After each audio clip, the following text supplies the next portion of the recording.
Friends, welcome to my YouTube channel. तो आज हम लोग एक नए सेशन के साथ उपस्थित हुए हैं कि हम लोग आज साइंस के क्वेश्चन को डिस्कस करेंगे।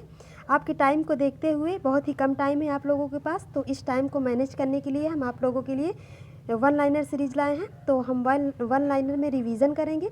इसके थ्रू क्या होगा, आपका टाइम बचेगा और आपका एग्ज़ाम भी पास में है, तो आपको और भी चीज़ें पढ़नी है। तो इसके लिए आपको साइंस के क्वेश्चन में वन लाइनर रिवीजन के लिए उपलब्ध कराऊंगी, तो आप लोग इसको देख लीजिएगा।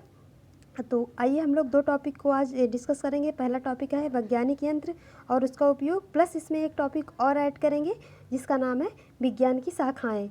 तो हम लोग इसको वन लाइनर में हम देखेंगे, इसको एक एक करके डिस्कस करेंगे। तो ये आपको टाइम, आपका जो है टाइम इससे मैनेज होगा, क्योंकि क्वेश्चन कराने के लिए टाइम नहीं है आप लोगों के पास। अगर आप लोग क्वेश्चन करते रह जाएंगे तो बाकी की सब्जेक्ट आप लोग कैसे पढ़ेंगे।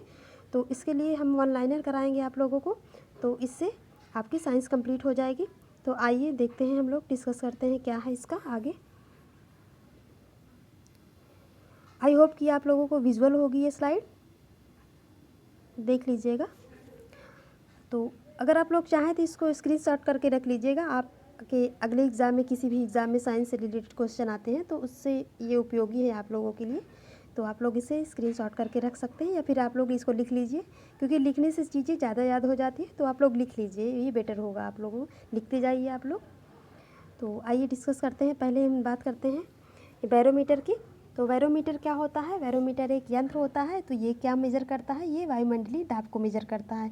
तो आप लोगों को यहाँ पे कंफ्यूज मत होइएगा, ये जो इस साइड रहेंगे वो यंत्र हैं, और जो आपके इधर है तो ये आपके वायुमंडलीय दाब, जैसे इसमें लिखा हुआ है। तो ये आपका यूज हो गया, इसका ये यंत्र हो गया और ये यंत्र का यूज हो गया। तो देखते हैं हम एक एक करके। तो बैरोमीटर क्या है? बैरोमीटर वायुमंडलीय दाब को मेज़र करता है। तो ये क्वेश्चन आ सकता है कि वायुमंडलीय दाब को मेज़र करने के यंत्र को क्या कहते हैं, बैरोमीटर। या फिर ऑप्शन में आ सकता है, कई इसमें यंत्र दे देते हैं और पूछ लेते हैं वायुमंडलीय दाब किससे मेज़र किया जाता है। तो आप लोग इसमें कंफ्यूज मत होइएगा।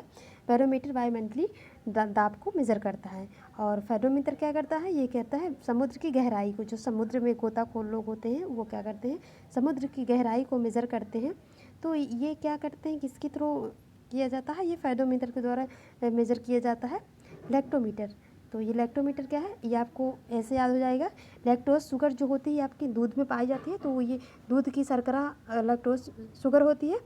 तो हम इसमें देखेंगे जहाँ लैक्टोमीटर दिया है तो वो दूध की क्या करते हैं, शुद्धता को मापता है।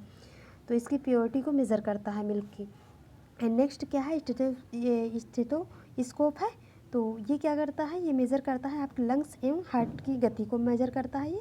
ये दो चीज़ों को मेज़र करता है। क्या है, पहले आप ये लंग्स का और प्लस हार्ट को मेज़र करता, हार्ट की गति को मेज़र करता है। एंड देन नेक्स्ट बात करते हैं माइक्रोस्कोप। ये माइक्रोस्कोप आप लोगों ने प्रैक्टिकल किया होगा जब आप लोग 10th-12th में रहे होंगे। अगर आप साइंस ग्रुप से थे तो आप लोगों को पता होगा कि माइक्रोस्कोप क्या होता है। ये छोटी सूक्ष्म चीज़ों को बड़ी दिखाने के लिए ये यूज़ होती है। हम सूक्ष्म जीवों को माइक्रोस्कोप के द्वारा देख सकते हैं, छोटी चीज़ों को हम माइक्रोस्कोप के द्वारा देख सकते हैं। एंड नेक्स्ट क्या है, स्फैग्नो मैनोमीटर, ये मोनोमीटर है। तो ये क्या मेज़र करता है, रक्त दाब को मेज़र करता है, ये आपके ब्लड प्रेशर को मेज़र करता है। एंड नेक्स्ट क्या है, ये दूरबीन जो होती है। तो ये दूरबीन क्या मापती है, ये लंबी दूरी की चीज़ों को देखने के लिए होता है। जैसे कि हम लोग जो खगोली लोग होते हैं वो इसका यूज करते हैं। तो दूरबीन क्या करते हैं, लंबी दूरी की चीज़ों को देखने के लिए यूज़ की जाती है। और नेक्स्ट है आपका, ये क्या है, गैल्वेनोमीटर। तो गैल्वेनोमीटर क्या है, ये क्या मेज़र करता है, ये गैल्वेनोमीटर ऐसा यंत्र है जो विद्युत धारा को मापने के लिए यूज़ किया जाता है, कि किस मतलब विद्युत में की जो धारा है तो वो कितनी है, उसको मेज़र करने के लिए हम गैल्वेनोमीटर का यूज करते हैं। एंड नेक्स्ट बात करते हैं, नेक्स्ट है स्पीडोमीटर। तो स्पीडोमीटर क्या करता है, स्पीड से ही आपको पता चल रहा है, जिस पे स्पीड लगा है, स्पीड वाहनों में होती है। तो हमें स्पीड किसके मेज़र करने के लिए यूज किया जाता है, इसे स्पीडोमीटर की मेजरमेंट जो है, मेजरमेंट जो यंत्र है स्पीडोमीटर, उसका यूज वाहनों की गति को मेज़र किया जाता है। और कार्डियोग्राफ, तो कार्डियोग्राफ क्या करता है, हार्ट बीट को मेज़र करता है। तो कार्डियोलॉजी जो होती है वो हृदय से रिलेटेड होती है। जहाँ पे कार्डियोलॉजी हो और कार्डियक मसल जो होती है वो हृदय में पाई जाती है। तो कार्डियो से रिलेटेड जो भी चीज़ें रहेंगी वो आपके हार्ट से संबंधित होती हैं, चाहे कार्डियोलॉजी हो, कार्डियोग्राफ हो या फिर कार्डियक मसल हो, तो ये सब कार्डियक जो होती है वो आपके हार्ट से रिलेटेड करती है। और ये लास्ट क्या है, ये आपका अमीनोमीटर। तो ये मैनोमीटर के से क्या मेजर किया जाता है, वायु की गति को मेजर किया जाता है। तो वायु की गति को किससे मेजर किया जाता है, ये क्वेश्चन आपके बहुत एग्ज़ाम में पूछे जा चुके हैं। इसके पहले कई एग्ज़ाम हुए थे जो उसमें भी ये क्वेश्चन पूछे जा चुके हैं, तो इसको देख लीजिएगा आप लोग। और सिस्मोमीटर, ये भूकंप की गति को मापने के लिए, जो मतलब भूकंप में कितनी तीव्रता है तो उसको मेजर करने के लिए सिस्मोमीटर का यूज किया जाता है। ये क्वेश्चन भी आपके लगभग कई एग्ज़ामों में पूछे जा चुके हैं और अक्सर ये क्वेश्चन पूछा जाता है। ये इम्पॉर्टेंट है एग्ज़ाम के पॉइंट ऑफ व्यू से, तो आप लोग इसे देख लीजिएगा। ये क्वेश्चंस मैंने देखा है कि कई एग्ज़ाम में पूछे गए थे। और नेक्स्ट है ऑडियोमीटर्स। तो ये क्या मेजर करता है, ये आपकी वॉइस को मेजर करता है, वॉइस की स्पीड को मेजर करता है। जो आपके साउंड की मेजरमेंट करना है तो ऑडियोमीटर का यूज़ करते हैं। रेन गेज क्या करता है, मेजर करता है रेन। यहाँ पे रेन का मतलब बरसात ही हो गया, तो यहाँ से हमें पता चल जाएगी कि रेन तो वर्षा को मापता है ये। तो रेन गेज क्या करता है, वर्षा का मापक यंत्र है। अब और ये क्या है लास्ट इसमें, हाइड्रोफोन जो है ये क्या मेजर करता है, हाइड्रोफोन। तो हाइड्रोफोन ये आपका पानी के नीचे की आवाज़ को मेजर करता है। ये जो वाटर अंडरग्राउंड वाटर है वहाँ के आवाज़ को ये मेजर करता है हाइड्रोफोन। तो इसमें भी देखिए आप लोग, जहाँ पे हाइड्रो जैसे लिखा रहता है हाइड्रोफिलिक, हाइड्रोफोबिक, तो ये सब क्या होता है, वाटर से संबंधित वर्ड होता है हाइड्रो।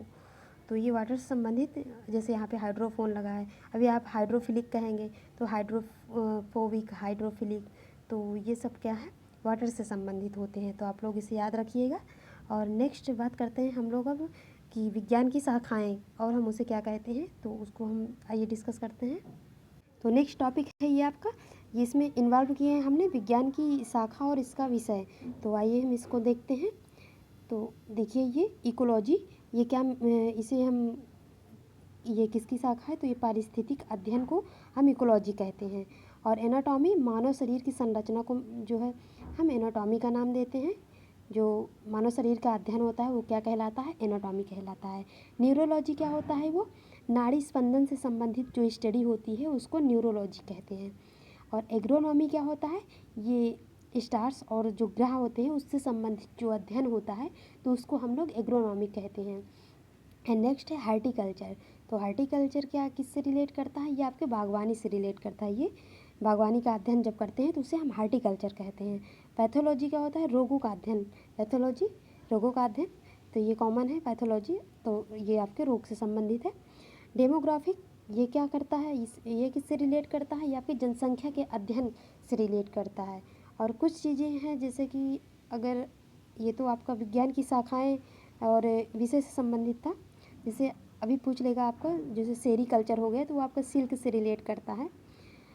और ऐसे ही हम नेक्स्ट वीडियो लेकर आएंगे आप लोगों के लिए, ये आपके लिए हेल्पफुल होता है, ये आपका टाइम बचाएगा और वन लाइनर में आपका टाइम भी बचेगा और आपको याद भी हो जाएगा। आप लोग रिवीजन कर लीजिएगा, इसको स्क्रीनशॉट कर लीजिएगा या फिर लिख लीजिए आप लोग कहीं पे इसे। तो ये आप लोगों को क्वेश्चन करने की ज़रूरत नहीं है और ना ही क्लास करने की ज़रूरत है, ये आपको वन लाइनर में कंप्लीट हो जाता है। नेक्स्ट टॉपिक हम साइंस से रिलेटेड ही कराएंगे, तो आप लोग नेक्स्ट वीडियो देख लीजिएगा। Thank you for watching my video.